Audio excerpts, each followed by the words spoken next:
I had two crazy jobs in a little place called Salmon Arm, British Columbia. I used to call it fish appendage because, I grew up on Piers Anthony and Spinal Tap, and it is a crime to miss a pun, especially an obvious one like that. One of them was in a pizza shop, and the challenging part of delivering pizzas in this town is you have a lot of numbered streets, 1st Avenue, 2nd Avenue, 13th Avenue, etc., and they would be doubled. There'd be southwest and east, north, and I don't even know if that exists, but it felt like that in my head, and I quickly failed at the pizza delivery job. But then the only other job I could find was licensing unlicensed dogs for the SPCA, and this was for the government, and it involved going to different addresses and finding those unlicensed dogs and getting the owners to license them on the spot and then delivering the cash at the end of the day back to the government. Now, this was a little bit easier on my little brain at the time because this is before GPS or anything like that.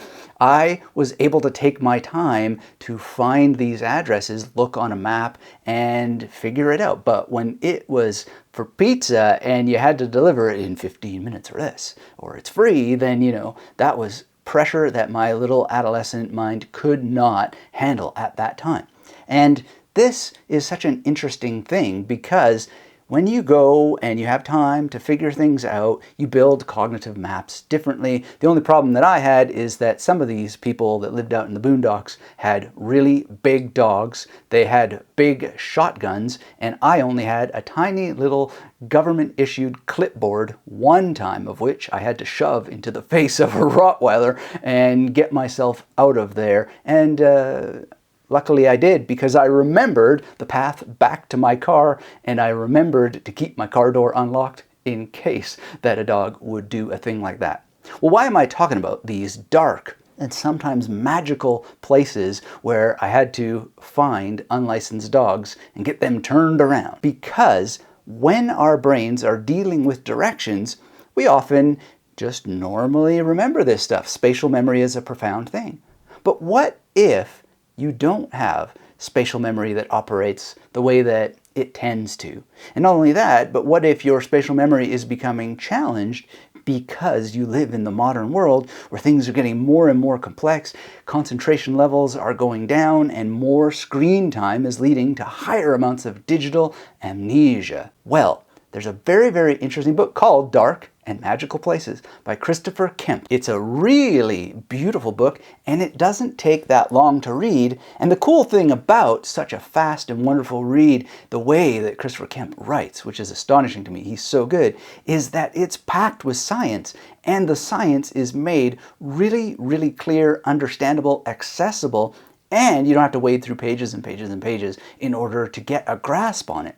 It will give you ideas about how your brain works in order to map spatial environments, and even ideas about what to do if you were to get lost. There are a lot more reasons why I found Dark and Magical Places to be so rich and rewarding, and I want to thank Robert for sending me this book because he had a sense that it would mean a lot to me, and I've only just started processing all of the many ideas and ways that we could apply this to our use with memory techniques in the memory training world through mnemonics. So I want to thank Christopher Kemp for joining us today to have this discussion. It was exploratory, sort of bordering between the science and what I've been thinking more and more of as the philosophy of memory, to try and come at what is this situatedness that we have in the world? Why is it sometimes so easily optimized and other times challenges us so much? And what are the things that we can do to improve our locations in space so that we can accomplish our goals with greater ease, greater joy, and a lot more fun?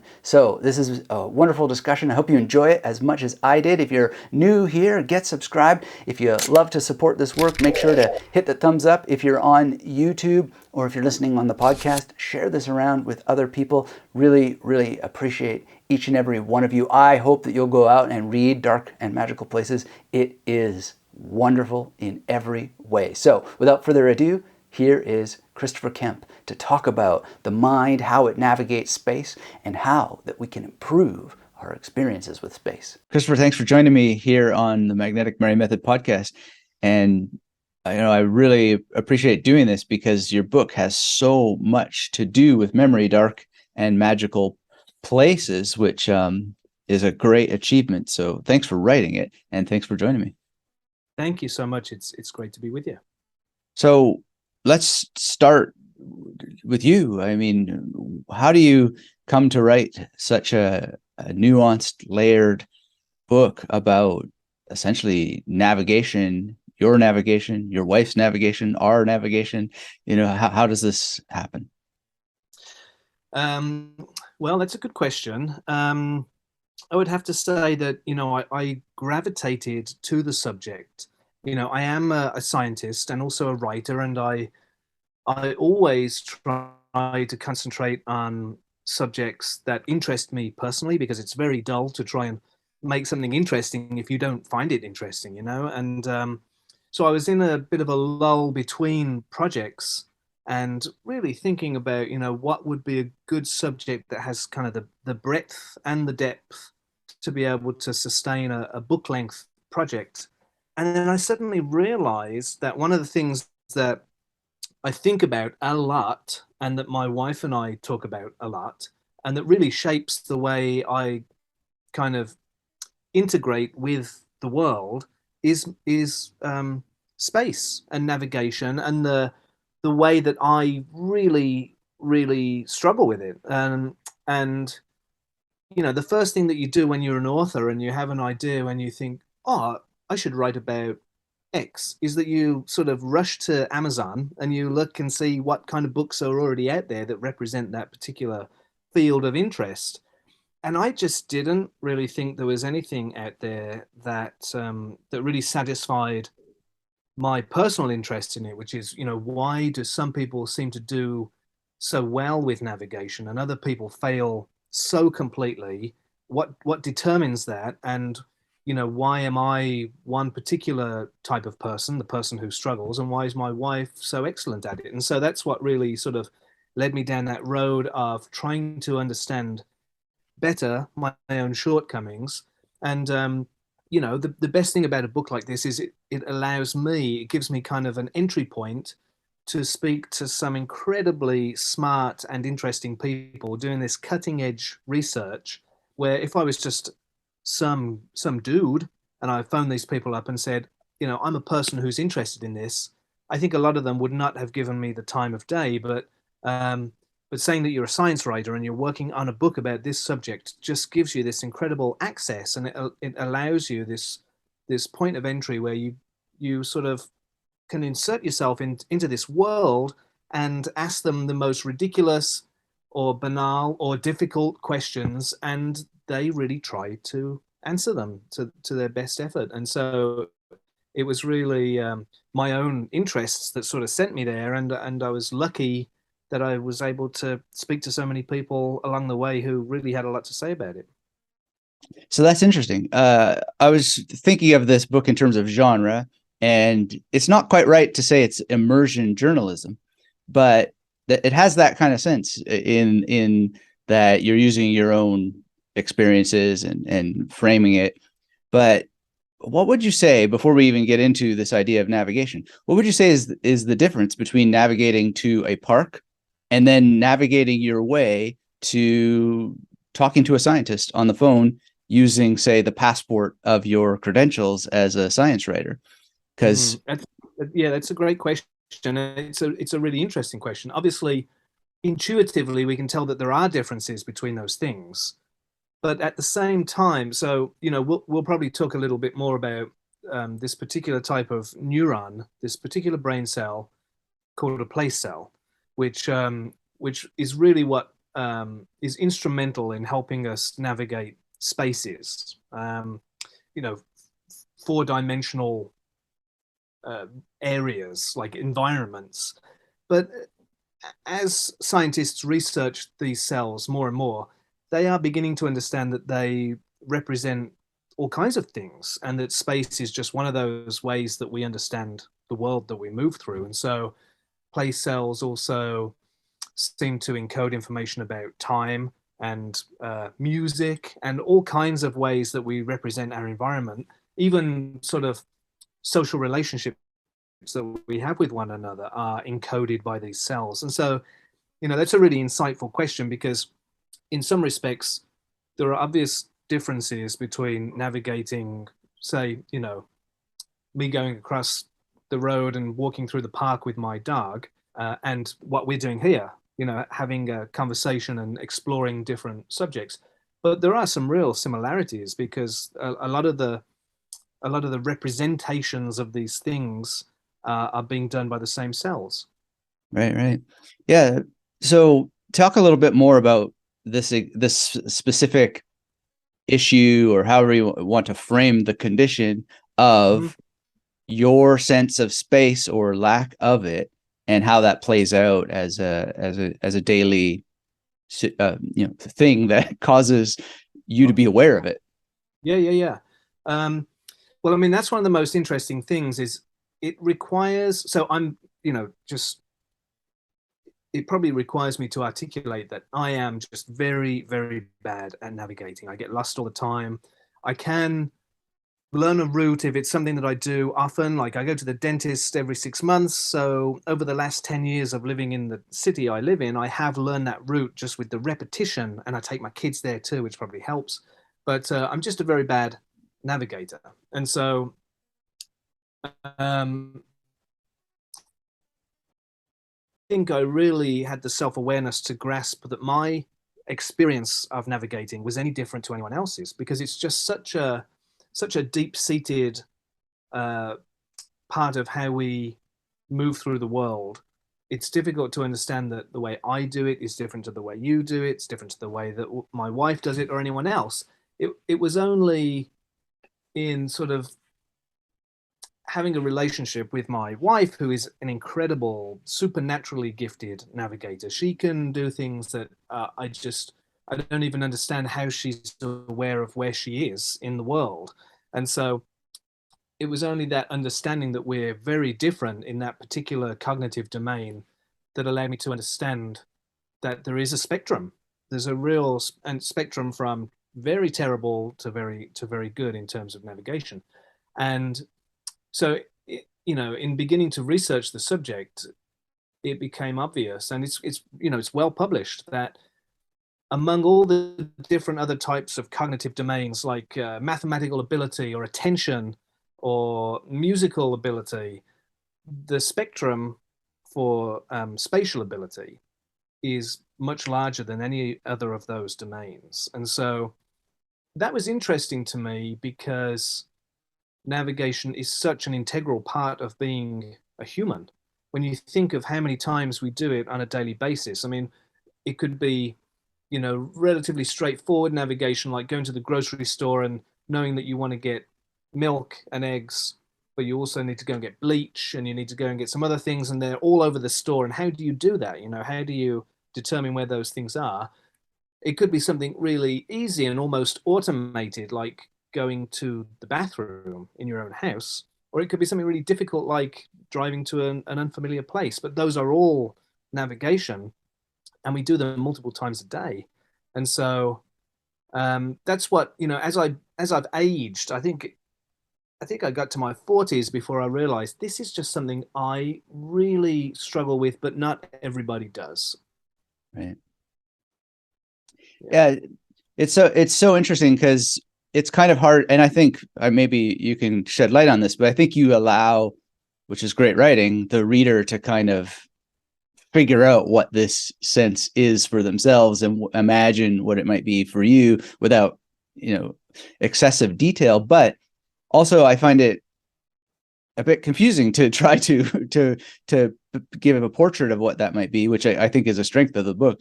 But you relate it to Rubik's Cube as being almost like a shame. And I wonder if you would say more about that in building out this idea of navigation, because lots of people ask me about Rubik's Cube. How do you memorize the, right, left, and up, down, and all that sort of stuff? And so I wonder, how you relate what you just described to what seems to me a rather different goal, which would be solving a puzzle as opposed to finding a location or memorizing a route. Absolutely. And that's an important thing that you've just said, memorizing a route. Memorizing a route is not navigation. Right. And that's something I can do. I can memorize a route, but that if we rely totally on memory to navigate, we're really in trouble, because, as you know, memory is like a very it's very costly in terms of energy. It requires a lot of your brain to do that. And so we try to automate a lot of it, the brain does, or make it subliminal as much as we can so that it's more efficient. And so, you bring up the Rubik's Cube. One of, a really important surrogate for determining someone's spatial abilities, and let's just call them spatial abilities for now rather than navigation abilities. One really often used method is to determine how good someone is at mentally rotating an object. So you can show someone an object on a piece of paper and then ask them to mentally rotate that object in their head and see if they can just mentally view it from other angles after they've seen the object represented on paper. People who are very good at navigating are very good at doing this. The mental rotation task is a total breeze for them.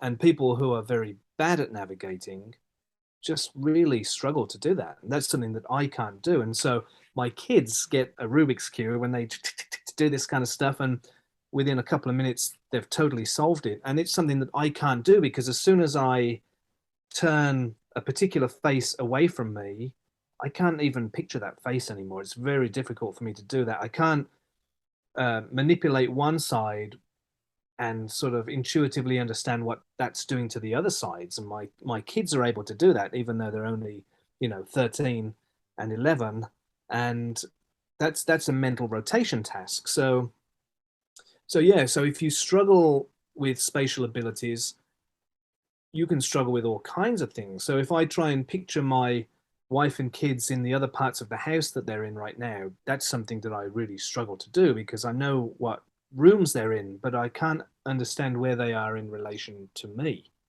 Or if I hear a noise out on the street, it's going to take me a while to, I can tell it's coming from a certain window in the room, but I can't tell whether that's the backyard or whether that's the street outside the front of the house.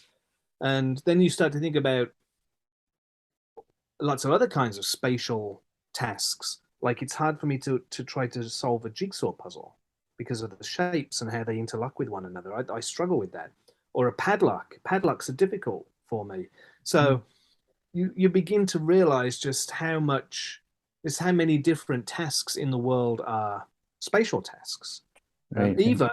Even like when I drive to work in the morning, if I've got lots of stuff like a lunch pack and a work bag and a cup of coffee, it's sometimes really hard for me to work out what order I should pick those things up in to get out of the car without spilling the coffee, and how I should hold. And sometimes I think I'm almost sort of on the edge of, holding my bag like a mug and throwing my coffee over my shoulder.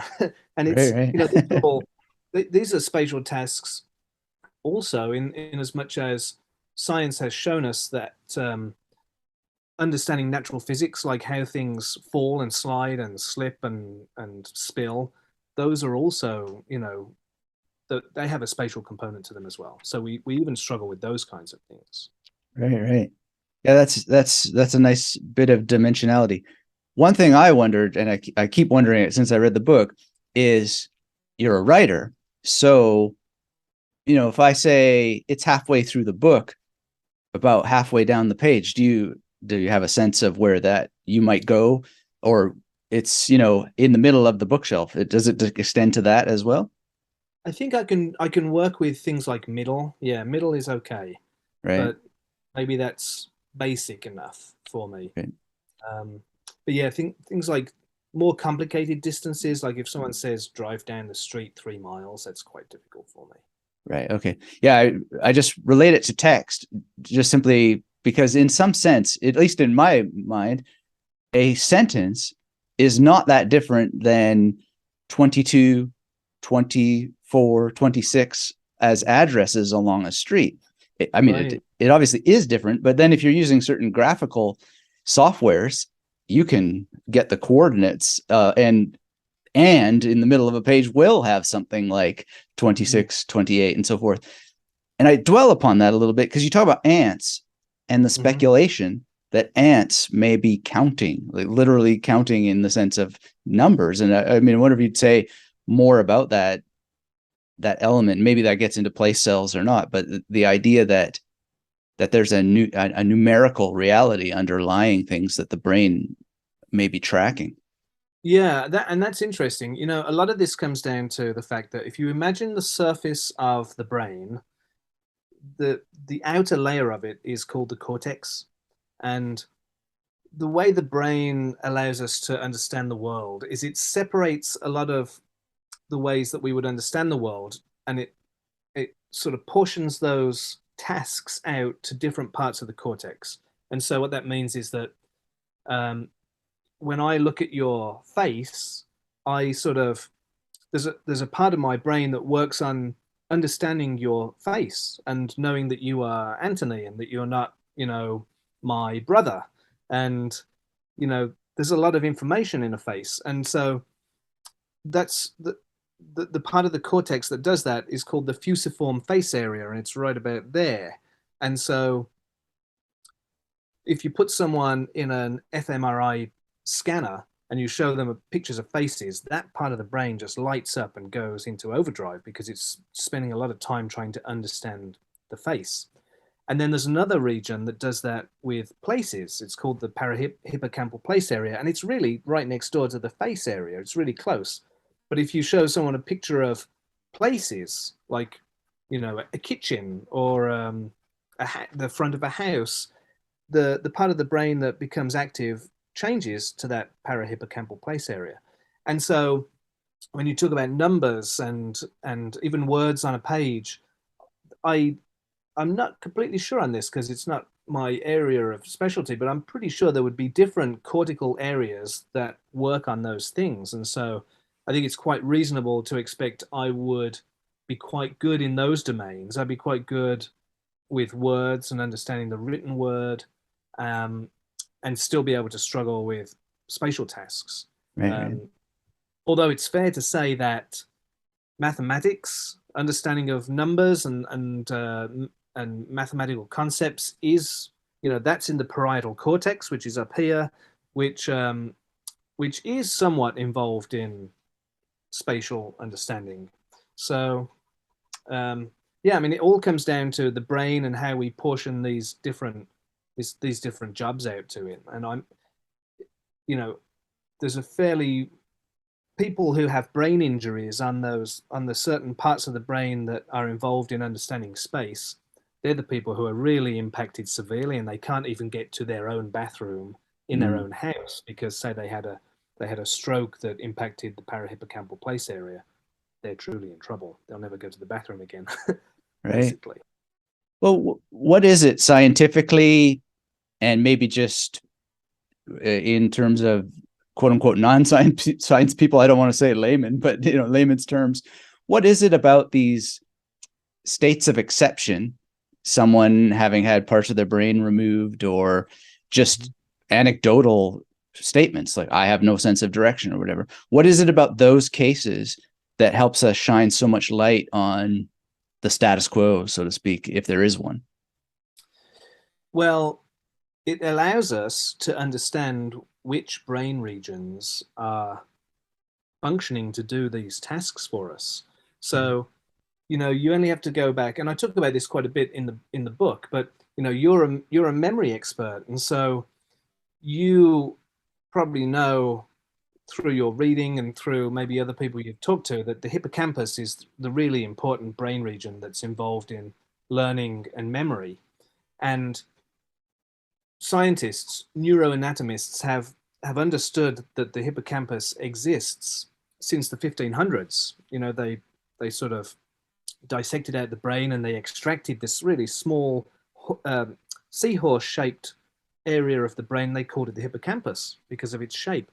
But they didn't even understand that its role was mostly in memory and learning until the 1950s, when um, a person who was his name was abbreviated to HM to sort of uh, preserve his anonymity. But in the early 50s, he had a large part of his hippocampus removed because he was pretty much paralyzed by epileptic seizures that made it impossible for him to live a normal life. And it was only after he had his hippocampus sort of suctioned out of his brain that doctors realized that it was vital to memory, because suddenly he wasn't able to formulate or consolidate any new memories at all. He was basically stuck forever in 1953, which is when the surgery took place. So, even 4 or 5 years later, they said, "What date is it?" 1953. To HM, it would be forever 1953. And so, this sort of field of neuroscience, where we're starting to be able to point to these really small regions of the brain and say that's involved in recognizing faces, and this is in places, and this is in mathematics, and there are some brain regions that are dedicated exclusively to determining whether something is alive or dead, Right. or whether something is a vegetable or an animal. I mean, it's just, when you think of all the tasks that we ask our brain to do subliminally for the most part, so that we understand the world we're living in, it's incredible. It's incredible how much computing power is done below the surface of our awareness. And, most of this science is relatively new. A lot of it has come along in the last 2 to 3 decades, since we've had functional scanners where we're able to put people into a scanner and look at the activity going on in their brain, and then show them some image, or ask them to do something, or make them mad or something like that. And we look at which brain regions are involved in a particular emotion or in a particular task. So, these exceptions to the rule, these people who have had, say, a brain bleed, an aneurysm in a particular part of their brain, and then suddenly they can't make a mental map anymore, and they can't navigate, they can't find their way home. That's incredibly informative to a neuroscientist, who can then start to say, we think we know the brain region that is involved in those tasks. Right. So this is kind of like a central tension in the book, I think, which is the idea that memory is a whole brain event, or navigation, sorry, is a whole brain event. But at the same time, there's all these particularities, these regions, and then there's the imaging part. So I don't know if I fully understood this, but voxels are 500,000 neurons that are photographed at a time, or a voxel is one neuron that's photographed at a time? A voxel isn't one neuron. No. A voxel it's almost like if you imagine a very pixelated image. So a voxel is just an area of activation in the brain that appears, and we don't have the resolution yet to say that's one neuron that's active. It's just a region of activity in the brain. So Right. so you put someone into a scanner, you subject them to some kind of task, some cognitive task, and you look at the regions that become activated, and they are displayed by these voxels. Right. So the reason why I asked that is, okay, so we've got the idea that there's particular brain regions, there's a whole brain event at the same time, and then we have this added layer, which you do so wonderfully in your book, which is you give us an image of our own brain, which then changes how we think about navigation, which then is, I think, cross-indexed with the idea that we see the Earth from space station photos or satellite photos.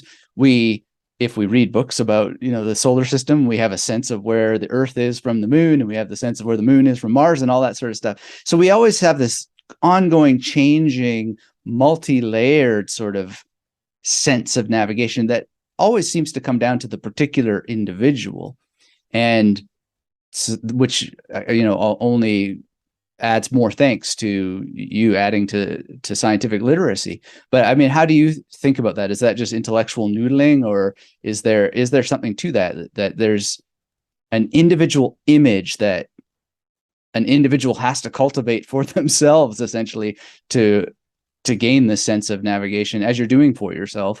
Or is it really just that the brain is a thing that's doing this, and there's no metaphorical adaptation, so to speak? I mean, that's a really good question, and I think that that probably comes down to the individual.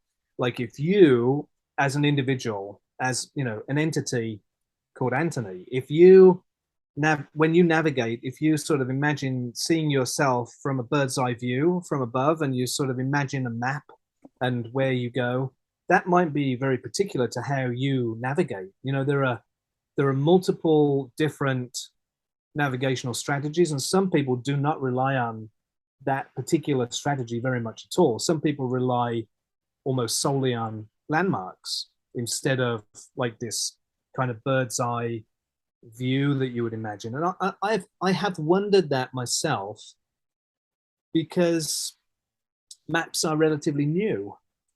Maps are sort of a very human construct, something that we've developed, and we've been around for, you know, we can probably debate this with anthropologists, but you know, you would say that modern humans probably emerged about 120,000 years ago, and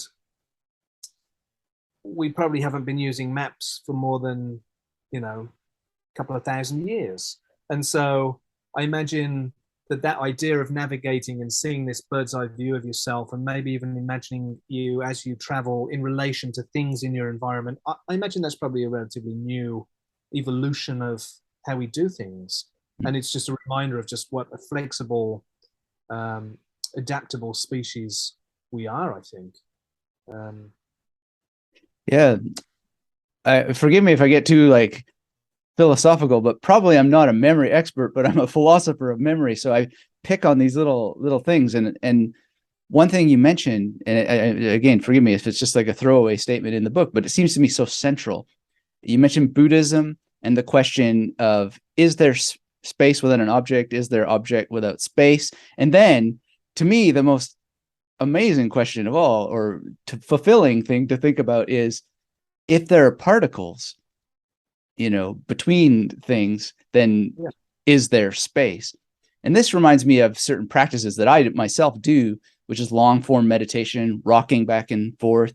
I think Andrew Nurberg is one of the scientists who has shown that rocking back and forth messes with the orientation association area of the brain, which is where that sense of oneness comes from, which, I mean, I just wonder, since you mentioned the Buddhism thing, again, maybe as a throwaway statement, but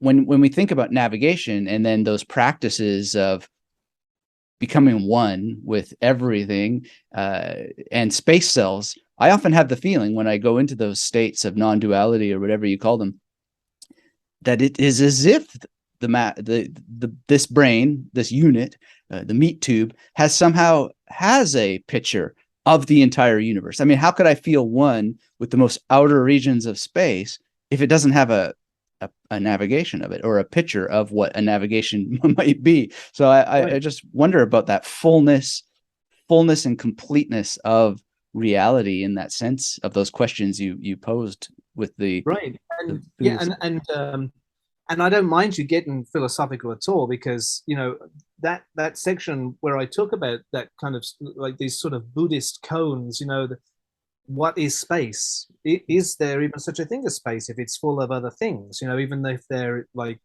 you know, subatomic particles, is that space, or is that just more stuff?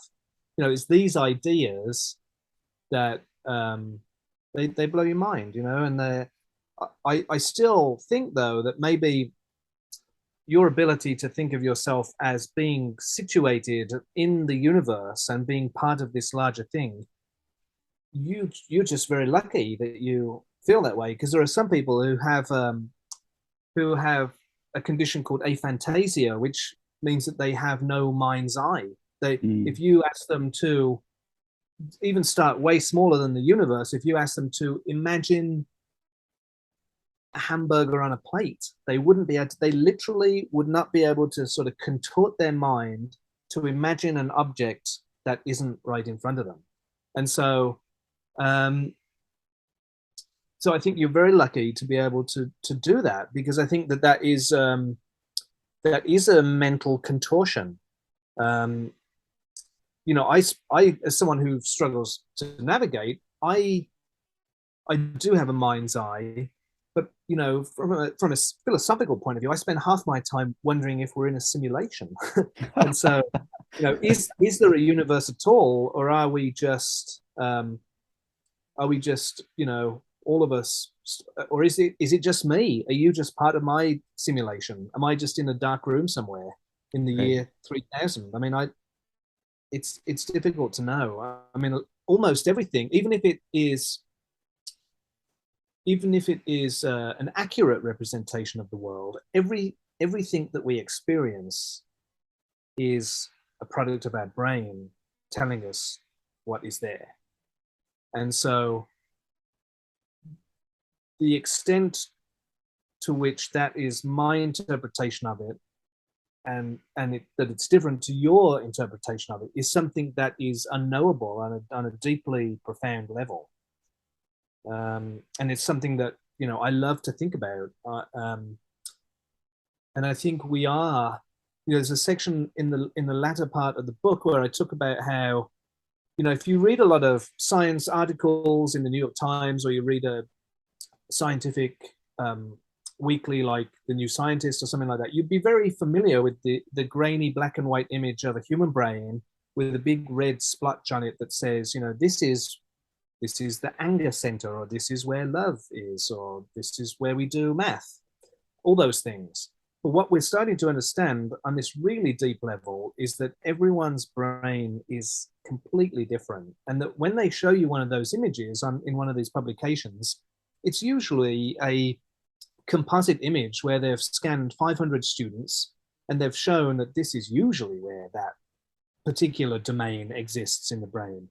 But if you take people and you put them in a scanner for 5 hours and you do this really, really high resolution scanning where you can really look at the sort of fine differences in neuroanatomy, we start to realize that everybody's very different. And, even within a very small sample group, like you take 10 people and you look at their brains at very high resolution, we might really begin to appreciate that the way you process the world is entirely different to the way that I do. And I think that's the future. That's going to be the future of science, I think, is this sort of, and we're seeing it in medicine already, this very individualized approach to things. So I work in my day job, I work in Parkinson's disease research. And we're already getting to the point where if 2 people present with Parkinson's disease at the age of 60, we should be looking at their genes to determine if this one approach is better than another approach. Will they do better on medicine A or medicine B, or will they do better if they get deep brain stimulation? Some people tolerate one thing better and less well than another thing. And so these ideas of, how we imagine where we are in the world and in the solar system and in space and elsewhere, I think that we're gonna begin to realize just how individualized that is.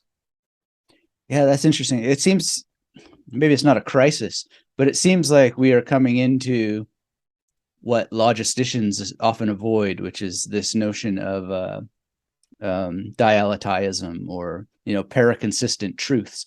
So we've got this abundance of terminology that we cook up for stuff, which then makes it seem as if there's categories. So this brain represents your brain, but actually it's a compilation, as you say, of all these sorts of things. Or you go to the doctor and they're cross-indexing you in a diagnostic map, but really what they're doing is putting you between age 1 and 80 or something like this for your sort of thing. But there's such individuality.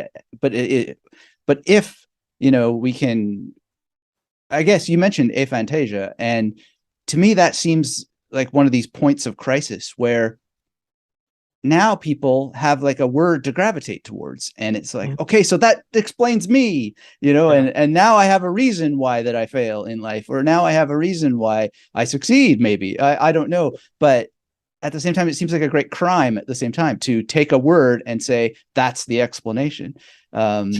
So I like what you do in your book, because it's this sort of exploration that never quite lands at a label.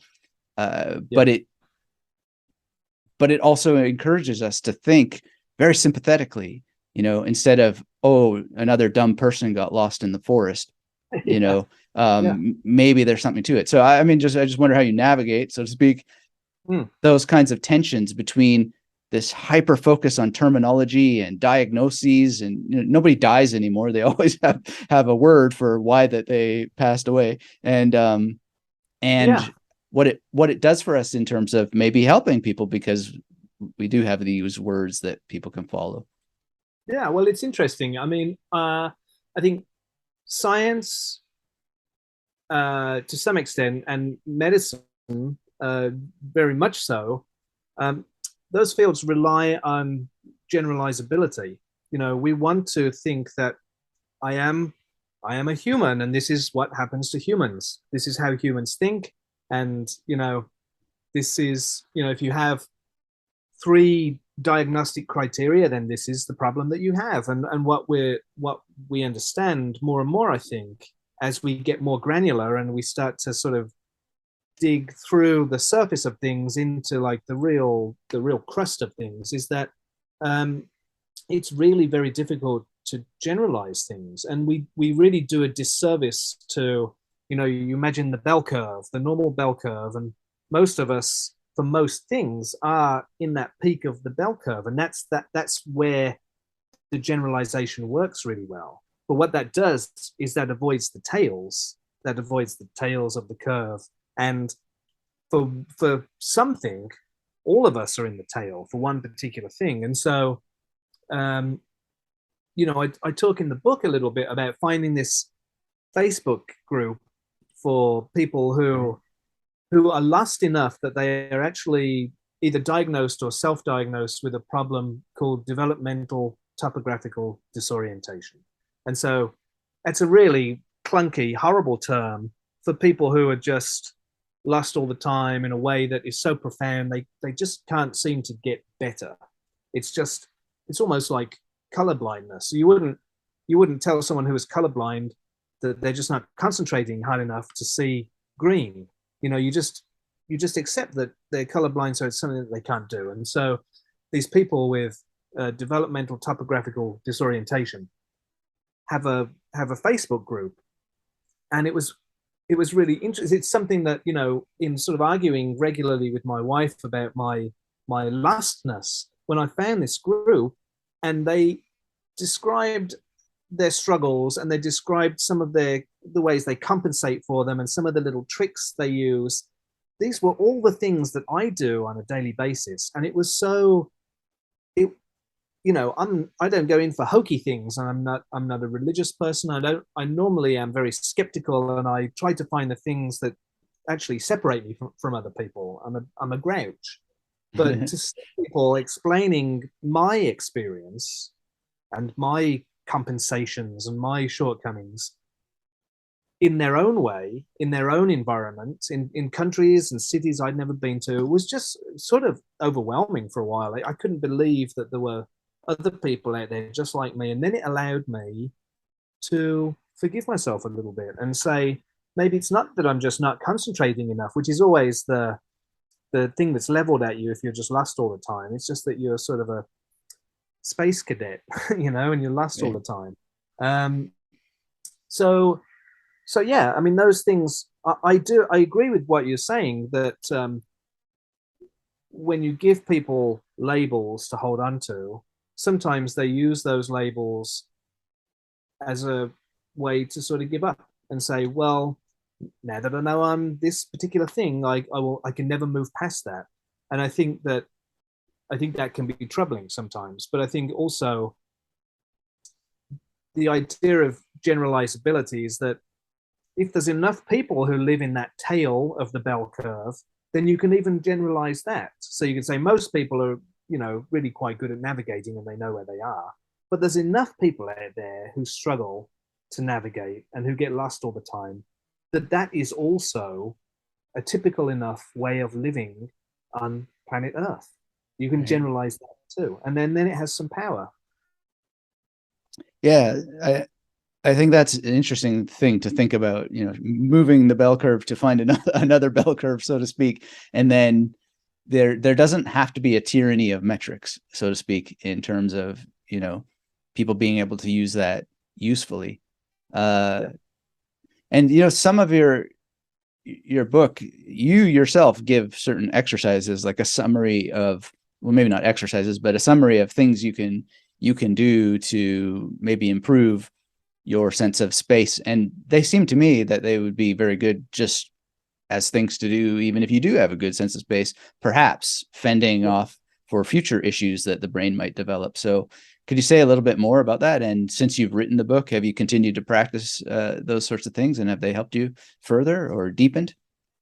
Yeah, I mean, I thought it would be important to include something like that in the book, not just like, this is why you are terrible at this particular thing. So at the end, there are a couple of appendices. One is how to improve at navigation, and the other one is what to do if you are lost, because in the book I included so many instances that were reported in popular media about people who got lost and sometimes died. And so I thought, if you could just have a couple of pointers that would stop you from dying, that would be a useful thing. So they're in there, and those are common sense, and they're usually things like stay put, stay where you are if you get lost, because people will come looking for you. And if you're moving around all the time, you're just a moving target, and you're also probably going to fall off a cliff or land in a river or something. So that appendix, hopefully, at some point, may save a life. But the other appendix about just improving your navigation skills, there are things like, we form this cognitive map, we form this internal map, and it's the hippocampus is the brain structure that is most involved in doing that. And so you've got to think about things that will help our hippocampus extract data from the environment so that we can form a cognitive map. And so those things are like, if you're in an unfamiliar city, or if you're very bad at navigating and you're even in your own city, you should turn around often and look at where you've come from. So if you're at an intersection in the middle of Chicago, you should turn around and look from every angle so that you can try and extract a bit more data from the environment. If you're in a building, an unusual building, unfamiliar place, like a doctor's office, they always seem like mazes that are designed to actually make you get lost. Every time you go past a window, you should look at the window and see if there's some landmark or something external to help you orient yourself, basically. As much as I don't want to tell my wife she's right, you do need to concentrate. Like, if that's something that is a cognitive task that you struggle with, the least you can do is try and bring all of your energy to trying to concentrate, to try to gather more data that will help you navigate. So those are three things: concentrate, look out windows all the time, and try to look around your environment. Navigation is kind of an all senses thing, so really concentrate on what you're hearing. Think of even the surface of the ground, whether you're on a sidewalk, whether you're on grass, what the slope is like in certain cities like San Francisco, really hilly cities. The slope, the gradient of the street might be very informative. I used to live in a city in New Zealand that was kind of this long, thin city that was crammed between the ocean and a mountain range. So think about where you are in relation to the environment. Look around. In that city, there's really a certain feature of a quality of the light. So I rarely got lost there, actually. I was quite happy in that city because you could sort of look up and you'd have this really intuitive sense of where you were at any time. And so, those are all, just give yourself the best chance of extracting good information. Right. Yeah. You remind me when you say this about looking at windows and so forth. Unfortunately, I believe the episode has been deleted or lost or gone, and I don't have the clout to get in touch with Penn Jillette. But apparently, on his Sunday school podcast, he was talking about his aphantasia, and he said that when he's in airports, it's like the hardest part to navigate.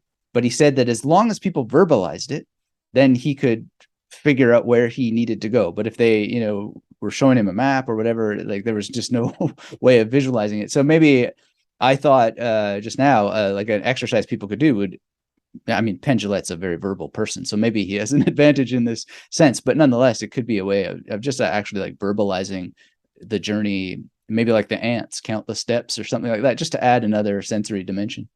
Yeah, yeah. And airports are interesting actually because I find that they must be designed for stupid people because I struggle to navigate, but I do not struggle. I don't really have too much of a problem in airports, and I think they really funnel you to where you're supposed to go. They really do a good job of not making you think too hard.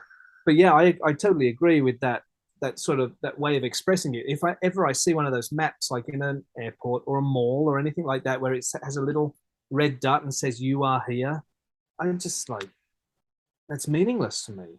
And so I can't rely on anything like that either. But I am, as a verbal person, I rely on signs. So there has to be really good signage, baggage claim. That's where you're going, or ground transportation or whatever. But if it's just map based, then yeah, I'm going to struggle, and a lot of people probably would too. Right, right. Well, there's so much to think about in dark and magical places, and I really appreciate this. And I'm astonished that such a vast world of knowledge can come from so few pages. So I really admire the economy of means in your writing style. And maybe, for people who are interested in writing, you could say just a little bit about that as a career. It seems like such a wonderful thing, but how do you navigate that world, so to speak, that you're able to do that?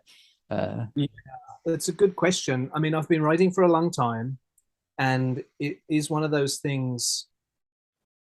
It's a faculty where you have to do it.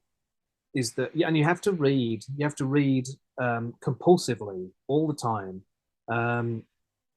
So I typically try to read a book or two a week, and I try to concentrate on people whose writing I enjoy, and you just start to kind of internalize the structure of a sentence, and it takes a long time, but you gradually start to. I think it's really important to generate your own style in your own voice, and once you've done that and written enough that you just automatically write in your own voice, it becomes a lot simpler, because otherwise you're always trying to emulate somebody else, this some other person, and really you've got to sort of settle on this style of your own, and then that part is a worry that then you can sort of more concentrate on just trying to communicate what you were trying to say in the first place. And so I'd say, even if someone's interested in writing, even if it's just journaling or being in a writing club or some way that you get to actually build sentences all the time, then you will hit on that style, and then it's much easier to just communicate what you want to. Oh, that's great.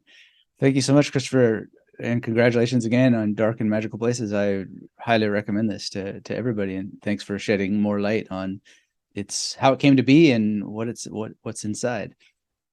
Thanks so much. It's been a real pleasure, a great chat. Thank you. I want to thank Christopher again for writing such an extraordinary book, taking the time to speak with us today. I hope you'll go out, read his book, leave a review if you do. It always helps authors so much when people share even just a few short words about how they found that book. It's called Discoverability, and books are in space, even in digital space, on our computers. So some of the things that I'll be doing in the months and years to come involve how that we can locate information in space better in books, whether they're audiobooks or video courses or physical books that we keep on our bookshelves. So if you're interested in that, please make sure you're in the Magnetic Mary Method world. There's Read with Momentum, a cohort course coming out again sometime soon, live, the live version, or you can get the replay version anytime. And all of that happens over at magneticmarymethod.com, where if you're not signed up, then you can sign up there to be on my notification list Thank you so much for watching this interview or listening to it on the Magnetic Mary Method podcast. Until we have a chance to speak again, I thank you very, very much, and keep yourself magnetic.